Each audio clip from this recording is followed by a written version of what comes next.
আসসালামু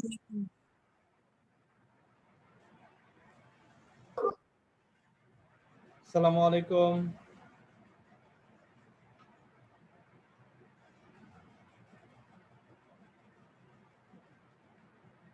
আসসালামু আলাইকুম।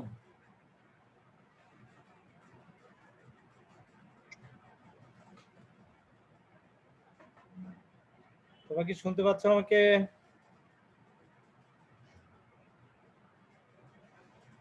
আসসালামু আলাইকুম। ওয়ালাইকুম আসসালাম স্যার। শোনা যাচ্ছে না?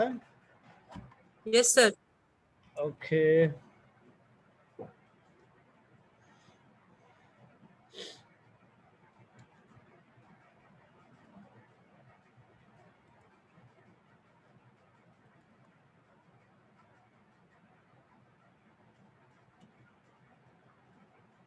ওকে ডিয়ার স্টুডেন্ট, তোমরা স্ক্রিন কি দেখতে পাচ্ছ?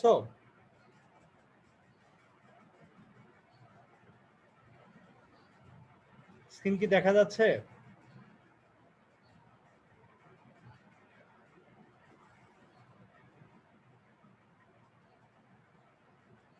রবিউল ইসলাম কে আসো?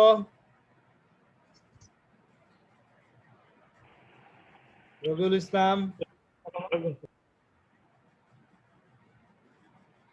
রবিউল। জি স্যার বলেন। স্ক্রিন কি দেখ? হ্যাঁ দেখতে পাচ্ছি। বিভাগ কে আসো?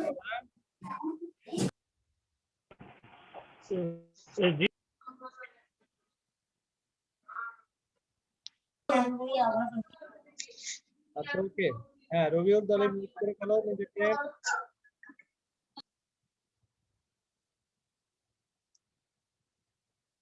ওকে ডিয়ার স্টুডেন্ট, তো আমরা ক্লাসে কার্যক্রম শুরু করি। আজকে আমরা 11তম ক্লাস শুরু করতে যাচ্ছি। আজকে মূলত আমরা তৃতীয় অধ্যায় নিয়ে আলোচনা করব, থার্ড চ্যাপ্টার নিয়ে আলোচনা করব ইনশাআল্লাহ।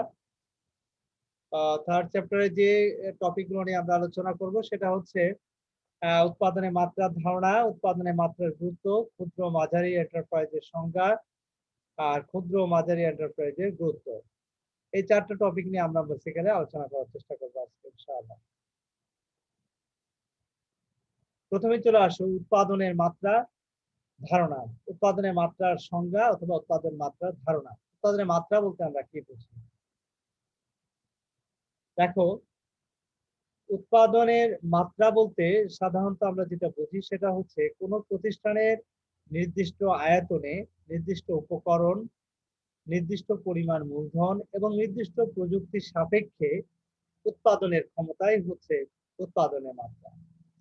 অর্থাৎ কোনো প্রতিষ্ঠান নির্দিষ্ট পরিমাণ আয়তনের মধ্যে নির্দিষ্ট উপকরণের সাহায্যে নির্দিষ্ট পরিমাণ মূলধন ব্যবহার করে নির্দিষ্ট প্রযুক্তি সাপেক্ষে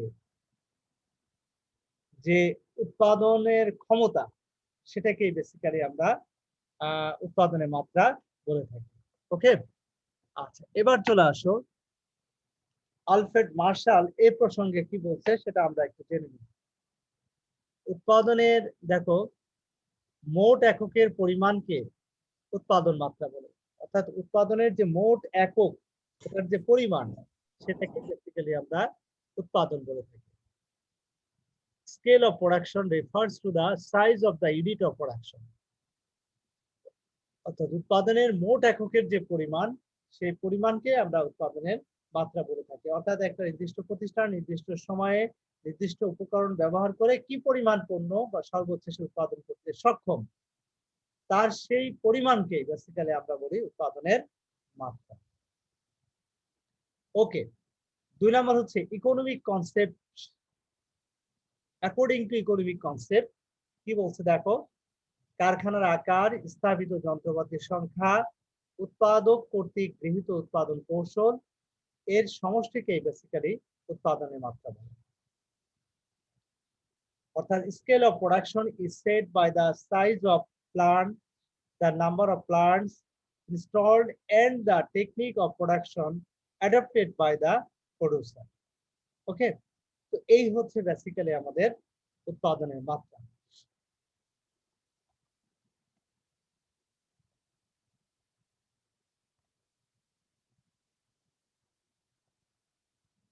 উৎপাদনের মাত্রার গুরুত্ব।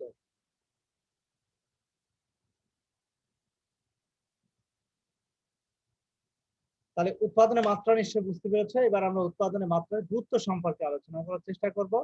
তো শুরুতে দেখো উৎপাদনের মাত্রার গুরুত্ব কি সেটা আমরা জানবো। তো শুরুতেই যেটা আসছে সেটা হচ্ছে কাম্য উৎপাদন নিশ্চিত করা। দেখো কোন প্রতিষ্ঠানের কাম্য উৎপাদন অর্থাৎ অপটিমাম লেভেল, যে পরিমাণ পণ্য তার টার্গেট, যে পরিমাণ পণ্য উৎপাদন করলে তার কোনো লস হবে না, সেই পরিমাণ পণ্য উৎপাদন করার যে বিষয়টা সেটা নিশ্চিত করাটাই হচ্ছে উৎপাদনের মাত্রা। 2 নম্বর হচ্ছে ব্যয় হ্রাস করা, রিডিউসিং কস্ট। উৎপাদনের মাত্রা অর্থাৎ দেখো একটু খেয়াল করো, একটা প্রতিষ্ঠান নির্দিষ্ট পরিমাণ, নির্দিষ্ট সময়, নির্দিষ্ট আয়তন, নির্দিষ্ট তোমার কাঁচামাল ব্যবহার করে নির্দিষ্ট সময় পর্যন্ত যে পরিমাণ ব্যয় করে সেটাই হচ্ছে বেসিক্যালি ব্যয় হ্রাস করা অর্থাৎ রিডিউসিং কস্ট, কস্ট রিডিউস করা হয়ে থাকে। নাম্বার 3, যন্ত্রপাতির দক্ষ ব্যবহার, এফিসিয়েন্ট ইউজ অফ ইকুইপমেন্ট। যন্ত্রপাতির দক্ষ ব্যবহার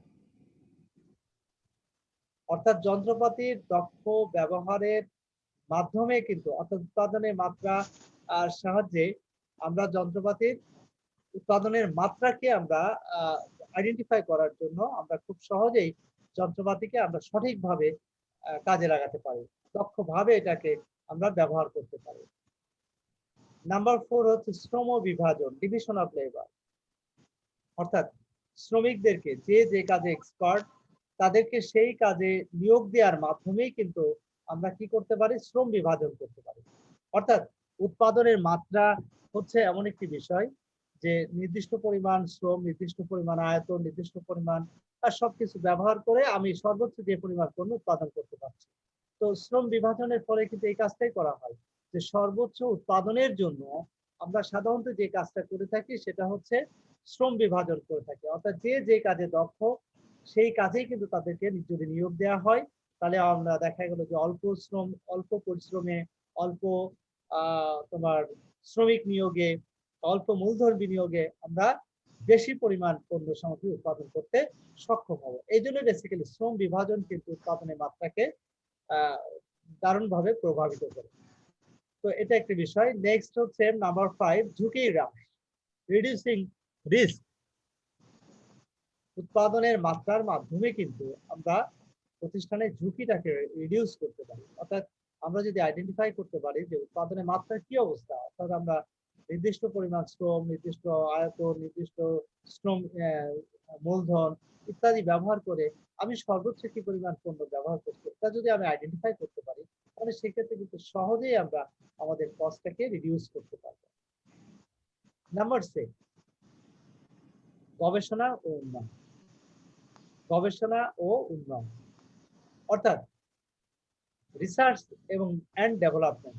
অর্থাৎ আমরা কি করতে পারি, কোনো প্রতিষ্ঠান সে তার কাঙ্ক্ষিত লক্ষ্য অর্জনের জন্য অর্থাৎ নির্দিষ্ট পরিমাণ পণ্য বা সেবা সামগ্রী উৎপাদনের জন্য সে কি করবে, সে প্রতিনিয়ত কিন্তু রিসার্চ এবং ডেভেলপমেন্টের কাজ করে থাকে, অর্থাৎ গবেষণা চালায়। নির্দিষ্ট পরিমাণ টার্গেট তার যতক্ষণ পর্যন্ত ফিল আপ না হবে ততক্ষণ পর্যন্ত সে কিন্তু কি করে, সে নির্দিষ্ট পরিমাণ সে সেটা নিয়ে গবেষণা কিন্তু চালিয়ে যায়।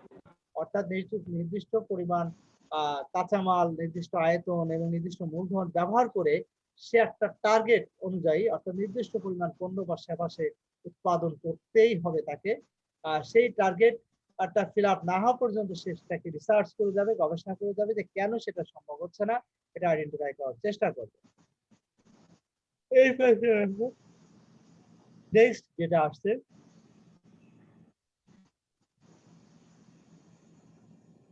অধিক কর্মসংস্থান সৃষ্টি।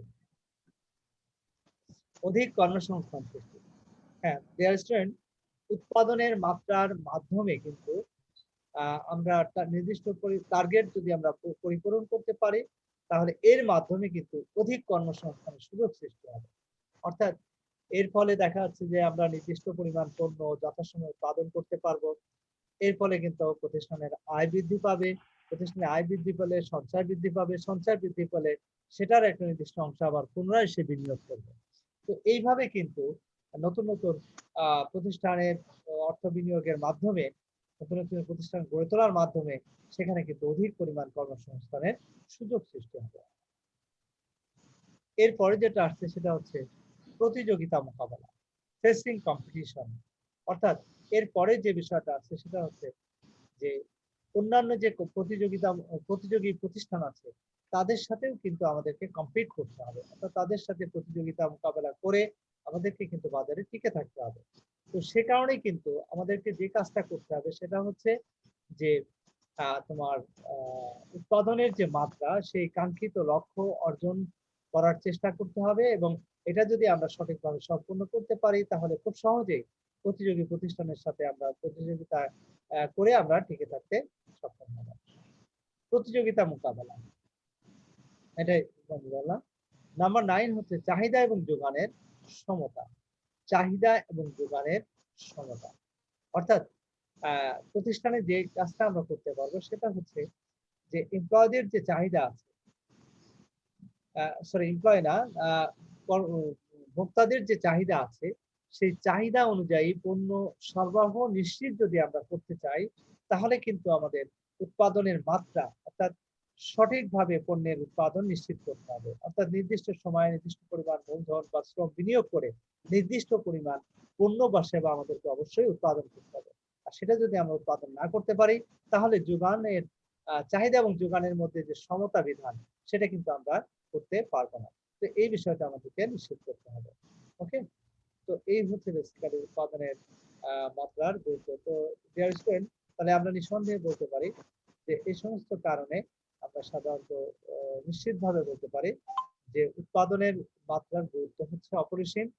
এখানে উৎপাদনের মাত্রার সাহায্যে কিন্তু আমরা এই বিষয়গুলো খুব সহজে আমরা নিরূপণ করতে পারবো, সহজে আইডেন্টিফাই করতে পারবো, সহজে সেটা বাস্তবায়ন করতে পারবো। সে কারণে উৎপাদনের মাত্রাকে আমরা খুব সঠিকভাবে নির্ধারণ করতে হবে, সঠিকভাবে মূল্যায়ন করতে হবে, এবং সেটা যদি আমরা করতে পারি তাহলে আমাদের অনেক কিছু সহজ হয়ে যাবে ইনশাআল্লাহ। তো এই হচ্ছে বেসিক্যালি উৎপাদনের মাত্রার গুরুত্ব। ওকে, এরপরে চলে আসো তোমার ক্ষুদ্র মাঝারি এন্টারপ্রাইজের সংজ্ঞা। ক্ষুদ্র ও মাঝারি এন্টারপ্রাইজের সংজ্ঞা। ক্ষুদ্র মাঝারি এন্টারপ্রাইজ বলতে আমরা কি বুঝি, কাকে বলে? দেখো, স্বল্প মূলধন, আয়তন এবং অল্প শ্রমিকের সমন্বয়ে সাধারণত যে সমস্ত প্রতিষ্ঠানগুলো উৎপাদন করে ওই প্রতিষ্ঠানগুলোকে আমরা ক্ষুদ্র মাঝারি উৎপাদন বলে থাকি, মাঝারি প্রতিষ্ঠান বলে থাকি। তো একটু খেয়াল করো, ক্ষুদ্র শিল্প বলতে আমরা কি বুঝি সেটা একটু দেখি।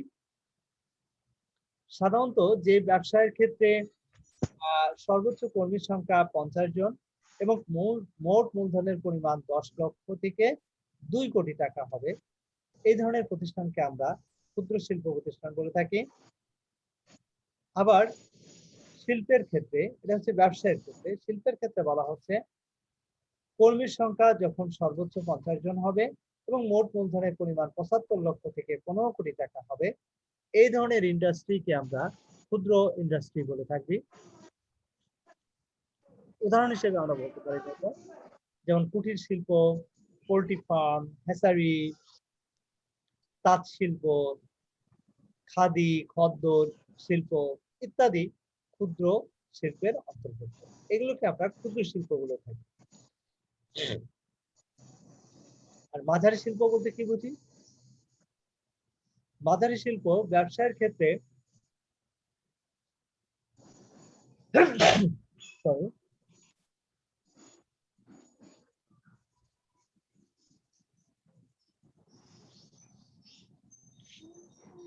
একটু খেয়াল করো, মাঝারি শিল্পের ক্ষেত্রে আমরা যেটা বুঝি, ব্যবসা প্রতিষ্ঠানের ক্ষেত্রে সর্বোচ্চ কর্মীর সংখ্যা 120 জন এবং মোট মূলধনের পরিমাণ 2 থেকে 30 কোটি টাকা পর্যন্ত হয়ে থাকে। এই ধরনের ব্যবসায়ের ক্ষেত্রে, সাধারণ ব্যবসায়ের ক্ষেত্রে আমরা যেটা লক্ষ্য করি যে এখানে সর্বোচ্চ 120 জন শ্রমিক থাকতে পারে এবং সাধারণত এখানে মূলধনের পরিমাণ 2 কোটি থেকে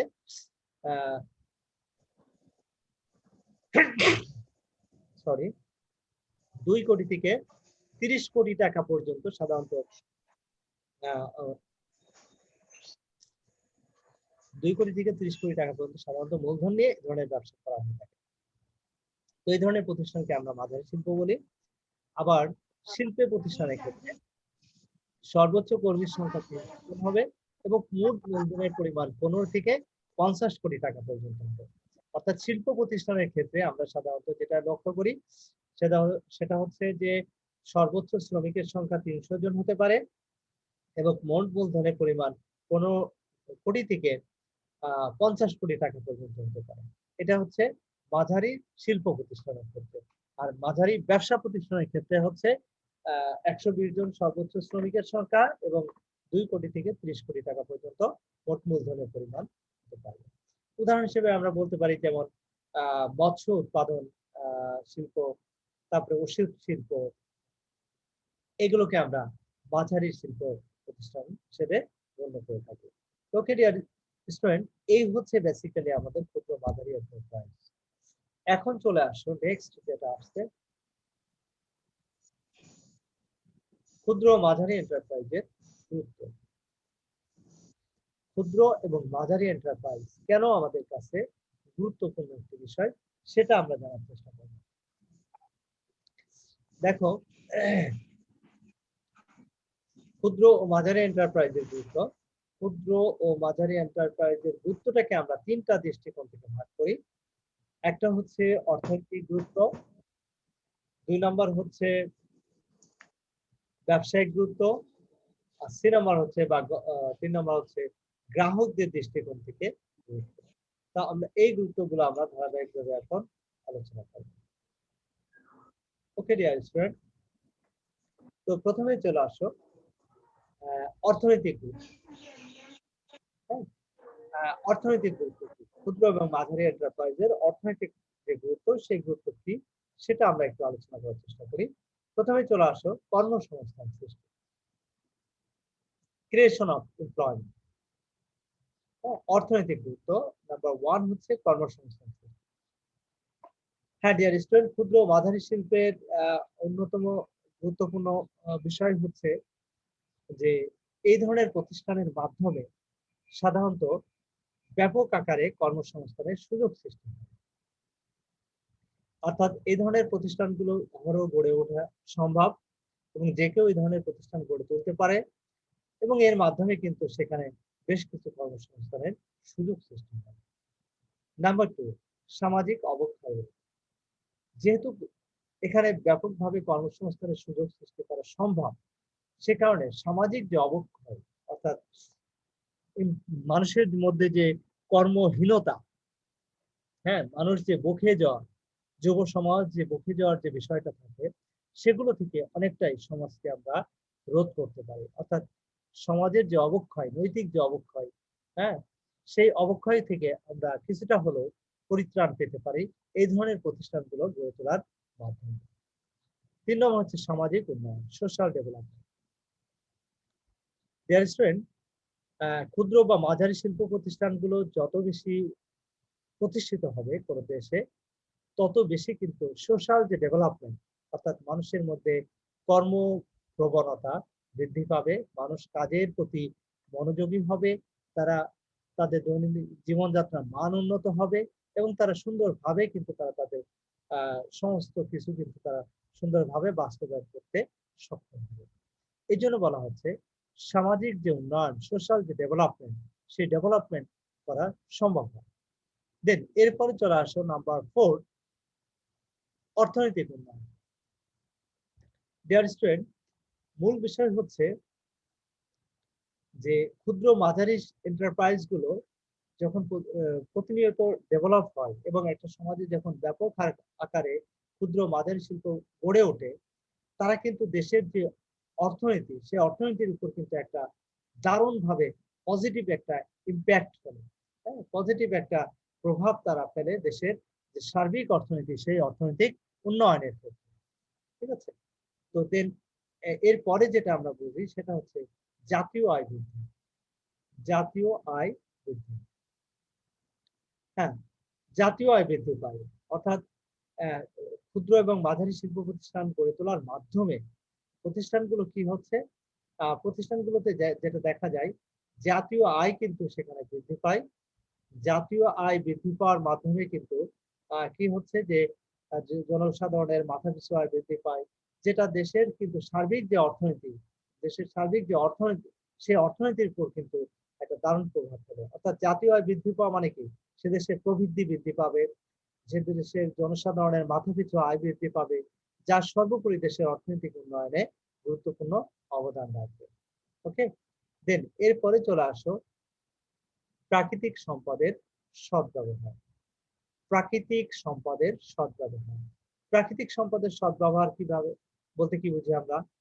দেখো, আমাদের যে ন্যাচারাল রিসোর্স আছে, প্রচুর পরিমাণ ন্যাচারাল রিসোর্স আছে, যেমন ধরো প্রাকৃতিক গ্যাস, খনিজ তেল, কয়লা, হ্যাঁ, এরকম যে প্রাকৃতিক বিভিন্ন ধরনের প্রাকৃতিক রিসোর্স আছে, ন্যাচারাল রিসোর্স আমরা যেটাকে বলি, এই ন্যাচারাল রিসোর্স গুলোকে কিন্তু আমরা সঠিকভাবে কাজে লাগাতে পারবো যদি আমরা প্রতিনিয়ত আমরা আহ ক্ষুদ্র বা মাঝারি এই ধরনের শিল্প প্রতিষ্ঠানগুলো গড়ে তুলতে পারি।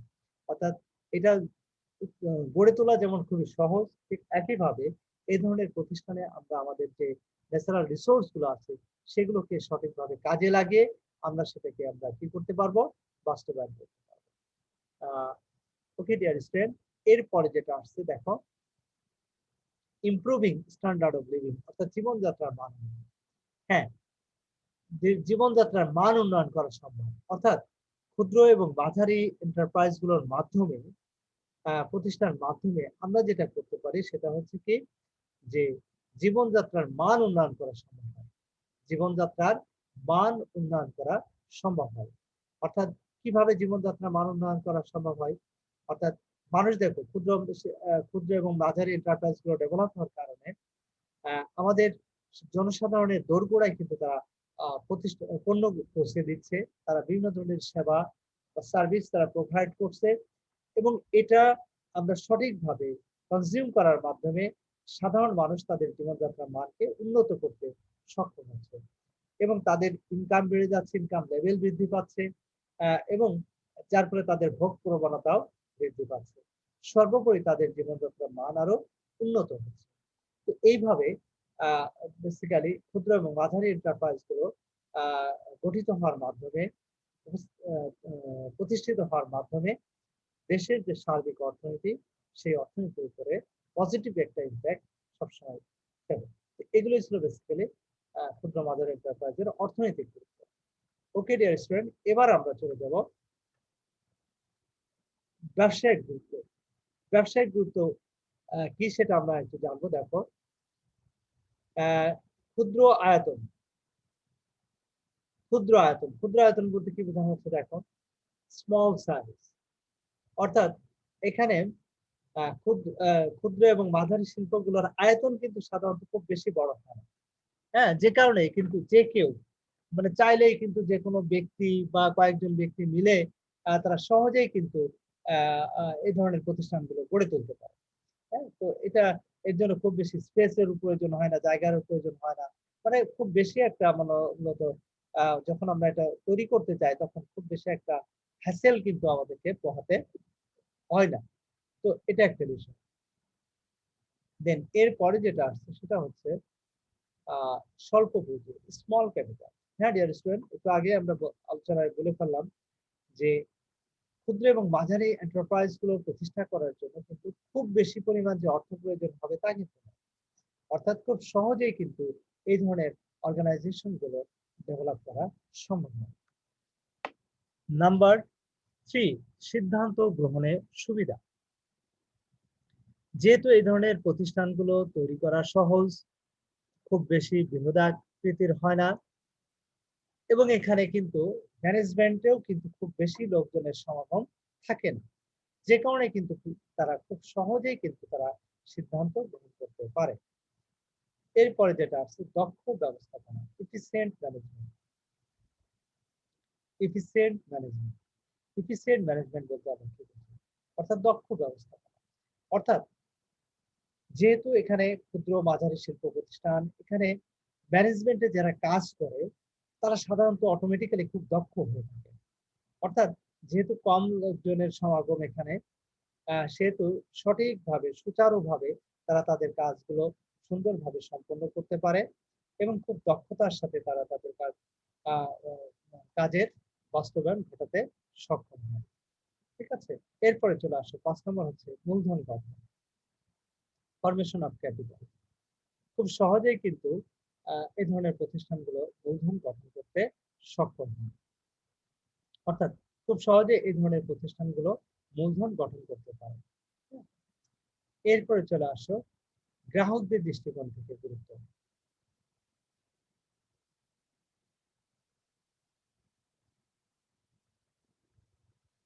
গ্রাহকদের দৃষ্টিকোণ থেকে গুরুত্ব, গ্রাহকদের দৃষ্টিকোণ থেকে গুরুত্বটা কি দেখো, আমরা ব্যবসায়িক গুরুত্ব আমরা পেলাম, এবার আসো গ্রাহকদের দৃষ্টিকোণ থেকে কতটা গুরুত্বপূর্ণ সেই বিষয়গুলো আমরা জানবো। গ্রাহক মানে নিশ্চয়ই আমাদের মতো সাধারণ ক্রেতা, তাদের দৃষ্টিকোণ থেকে তোমার এই ক্ষুদ্র মাঝারি এন্টারপ্রাইজের গুরুত্ব কি সেটা আমরা জানার চেষ্টা করবো।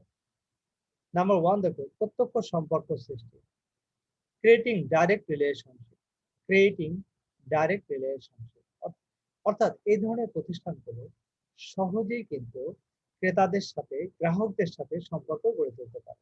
কেন?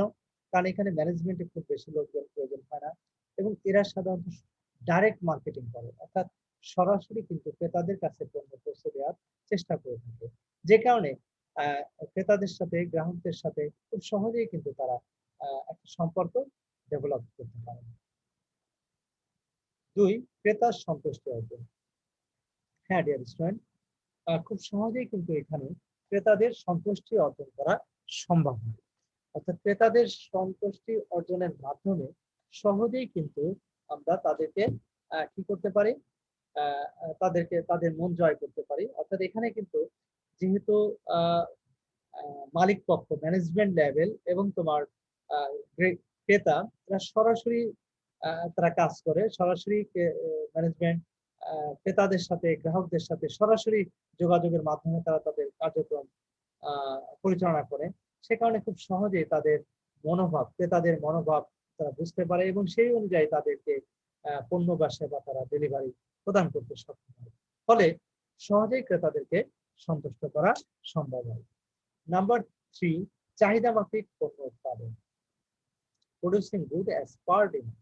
হ্যাঁ, যেহেতু এখানে ক্রেতাদের সাথে প্রত্যক্ষ সম্পর্ক স্থাপিত হয়, সরাসরি যোগাযোগ স্থাপন করা সহজ হয়, সে কারণে ক্রেতারা বা গ্রাহকরা কি ধরনের পণ্য তারা পছন্দ করে, কি ধরনের পণ্য তারা চাচ্ছে, তাদের চাহিদা কি, কোন ধরনের তাদের প্রয়োজন বা অভাব কি, এই বিষয়টা কিন্তু সহজে আইডেন্টিফাই করা যায়।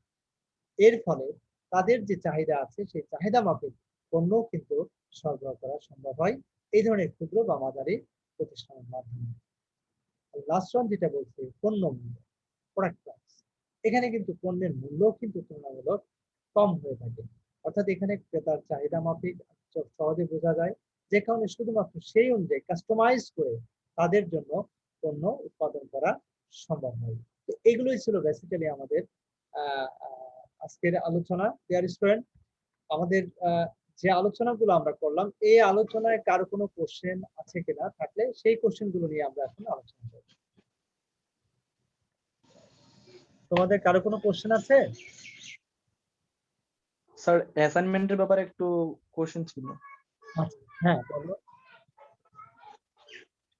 স্যার ওই যে আমাদের যে অ্যাসাইনমেন্টটা দিচ্ছেন না, তারপরে এটা আমি ওই যে সেকশন জি তে কমার্সের শেয়ার করছি, শেয়ার করার পরে ওই যে নাহিদ সেকশন জি এর কোড 2 ও আবার আসমা ম্যাম কে ফোন দিছিল, পরে ম্যাম বলছে এটা বলে ফার্স্ট ইয়ারের অ্যাসাইনমেন্ট। কোন ইয়ারের অ্যাসাইনমেন্ট সেটা নিয়ে তোমার তো এত মাথা করার দরকার নেই, ঠিক আছে? তোমাকে যেটা দেয়া হয়েছে তুমি সেই অ্যাসাইনমেন্টটা করো, ঠিক জি আছে? স্যার, জি স্যার, আমি এর জন্য আমি বলছি স্যার তো আমাদের এটা দিচ্ছে, এটা করতে বলছে। হ্যাঁ হ্যাঁ, কোনো সমস্যা নেই। এখানে কোন ইয়ারের কি অ্যাসাইনমেন্ট সেটা তো ইম্পর্টেন্ট, ইম্পর্টেন্ট হচ্ছে তুমি সিকিউ তৈরি করবা এবং সেটা যথাযথভাবে আনসার তৈরি করবা, ঠিক আছে? একই জিনিস আচ্ছা স্যার, ঠিক আছে, থাকতে পারে, এটা তো সমস্যা নেই, তাই না? স্যার সবগুলো সাবজেক্টে জি কি স্যার। শুধু প্রথম 2টা অধ্যায় থেকে অ্যাসাইনমেন্ট থাকবে?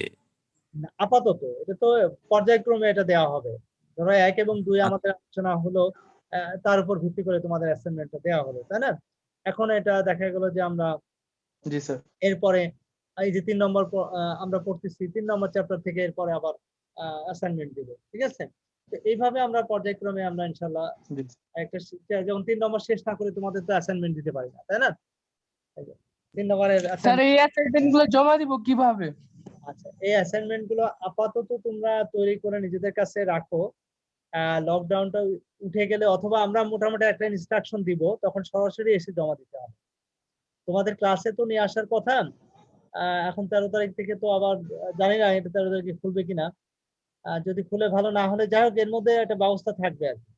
হ্যাঁ, আমরা সেটা ইনস্ট্রাকশন দিব তোমাদেরকে, সেভাবে তোমরা পরবর্তীতে আসো। তবে তৈরি করে এটা তোমাদের কাছে জমা রাখবে, যখন যেটা দিব, যে ডেডলাইন থাকবে সেই ডেডলাইনে তোমরা সেটা তৈরি করে সেটা রেডি রাখবে এবং সেটা তোমরা জমা দিবে। ক্লিয়ার? জি স্যার। ওকে, এই হচ্ছে অবস্থা। হ্যাঁ, এখন বলো কার কোনো কোশ্চেন থাকলে আমরা সেই কোশ্চেন গুলো নিয়ে আলোচনা করব। তোমাদের আমরা যে আলোচনা করলাম আজকে, এই আলোচনা থেকে তোমাদের কারো কোনো কোশ্চেন? হ্যাঁ, তোমরা ভিডিও অন করে নিতে পারো, সবাই ভিডিও অন করে নাও, সমস্যা নেই। কারণ ক্লাস কিন্তু আমাদের প্রিন্সিপাল স্যার কিন্তু ইনস্ট্রাকশন দিছে যে সবাইকে ভিডিও অন করেই ক্লাস করতে হবে আর কি। সব স্টুডেন্টদেরকে ভিডিও অন রাখতে হবে, বুঝতে পারছো?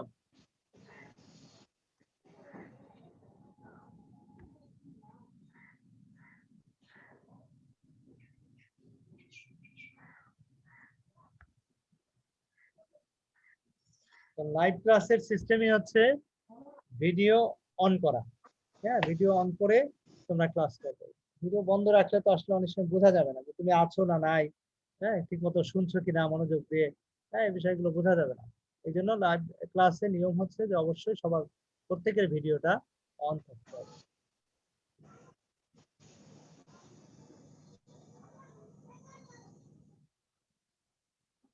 ওকে, নেক্সট।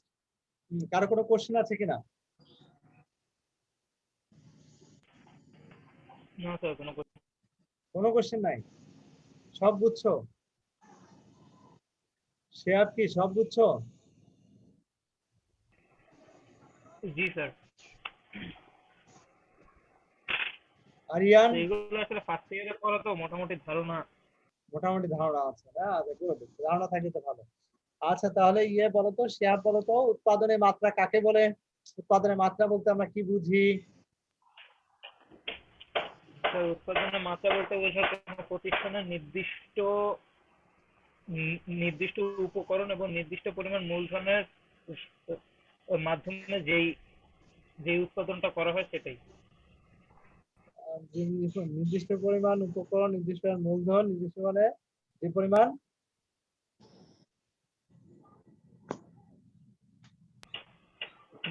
মানে সকল উৎপাদনের সমন্বয়ে যে উৎপাদনটা আমি করব সেটাকেই বোঝানো হয়। মানে উৎপাদনের পরিমাণটা না, মূলত উৎপাদন করতে সক্ষম এই যে ক্ষমতাটা, এই ক্ষমতাটাই হচ্ছে বেসিক্যালি মাত্রা, বুঝতে পারছো? আমরা জি স্যার। পণ্য উৎপাদন করি, তাই না? একটা নির্দিষ্ট পরিমাণ, নির্দিষ্ট আয়তনের মধ্যে নির্দিষ্ট পরিমাণ বিনিয়োগ করে, নির্দিষ্ট ফ্যাক্টরি মানে সবকিছু একটা পরিমাণ মতো ব্যবহার করে আমি সর্বোচ্চ যে পরিমাণ পণ্য উৎপাদন করতে সক্ষম, বুঝতে পারছো? এই যে সক্ষম, ক্ষমতা, সক্ষমতা, বুঝতে পারছো? এটাই হচ্ছে বেসিক্যালি উৎপাদনের মাত্রা, বুঝতে পারছো? মানে সর্বোচ্চ কি পরিমাণ পণ্য উৎপাদন করতে সক্ষম, এটাই হচ্ছে উৎপাদনের মাত্রা, বুঝতে পারছো সবাই?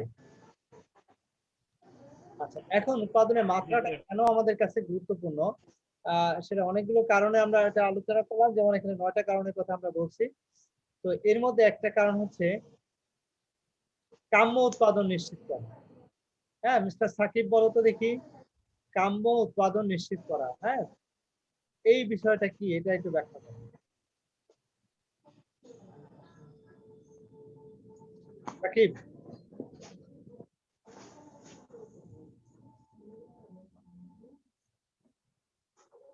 সাকিব কি আসো?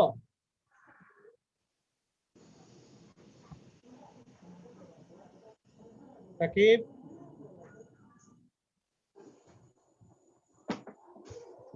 সাকিব কি নাই? অ্যাবসেন্ট হয়ে যাবে, কিন্তু যে রেসপন্স করবে না সে অ্যাবসেন্ট হয়ে যাবে।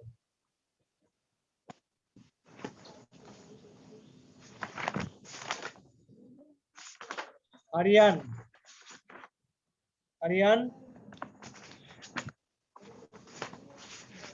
সাকিব তার মানে কি ক্লাসে ঢুকে হারিয়ে গেছে আর কোনো স্যার। খোঁজ নেই। হ্যাঁ, আরিয়ান বলো। জি স্যার। তুমি বলো যে উৎপাদন কাম্য উৎপাদন নিশ্চিত করে, হ্যাঁ, উৎপাদনের মাত্রা কাম্য উৎপাদন নিশ্চিত করে, এই বিষয়টা একটু ব্যাখ্যা করো তো। স্যার, যে পরিমাণ উৎপাদন করলে স্যার সকল দিক বিবেচনায় গড় ব্যয় সর্বনিম্ন হয় তখন তাকে কাম্য মাত্রা উৎপাদন বলে। তার মানে সর্বনিম্ন ব্যয়ে আমরা সর্বোচ্চ উৎপাদন করতে সক্ষম হবো, তাই তো? জি স্যার। এবং উৎপাদনের মাত্রার মাধ্যমে আমরা এই বিষয়টা নিশ্চিত করতে পারি, এই তো কাহিনী, তাই তো? Yes sir. ঠিক আছে। আচ্ছা, এখন বলো উৎপাদনের মাত্রার গুরুত্ব বোঝাতে গিয়ে বলা হচ্ছে যে শ্রম বিভাজন একটি গুরুত্বপূর্ণ বিষয়। শ্রম বিভাজন, হ্যাঁ, শ্রম বিভাজন এখানে খুবই গুরুত্বপূর্ণ ভূমিকা রাখে। এটা রিফাতুল রায়ান বলো।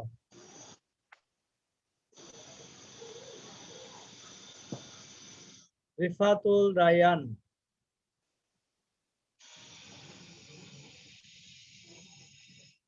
সীমান্ত ব্যানার্জি বলো। রিফাতুল রায়ান অ্যাবসেন্ট। সীমান্ত ব্যানার্জি নাকি? হ্যাঁ, সীমান্ত ব্যানার্জি বলো। শুনতে পাচ্ছ সীমান্ত?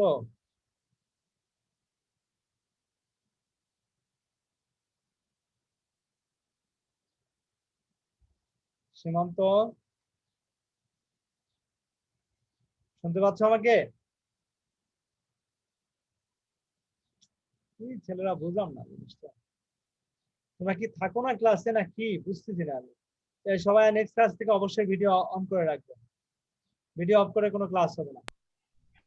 কাজী আমিনুল ইসলাম।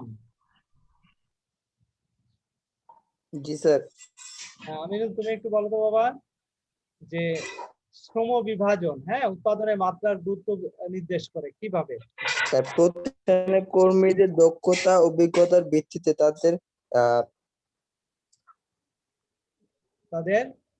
প্রতিষ্ঠানের কর্মীদের দক্ষতা অভিজ্ঞতার ভিত্তিতে স্যার তাদের এখানে এসে থেমে যাচ্ছ কেন? শ্রম স্তর ভাগ করে দেওয়াকে স্যার শ্রম বিভাজন বলে। আচ্ছা আচ্ছা, ঠিক আছে। আচ্ছা, এরপরে বলো তোমার রিয়াদ হোসেন। রিয়াদ হোসেন। জি স্যার। জি তুমি স্যার, প্রেজেন্ট স্যার। একটু বলো তো যে অধিক কর্মসংস্থানের সুযোগ সৃষ্টি হয় উৎপাদনের মাত্রার মাধ্যমে, হ্যাঁ, তো এটা কিভাবে একটু ব্যাখ্যা করো তো।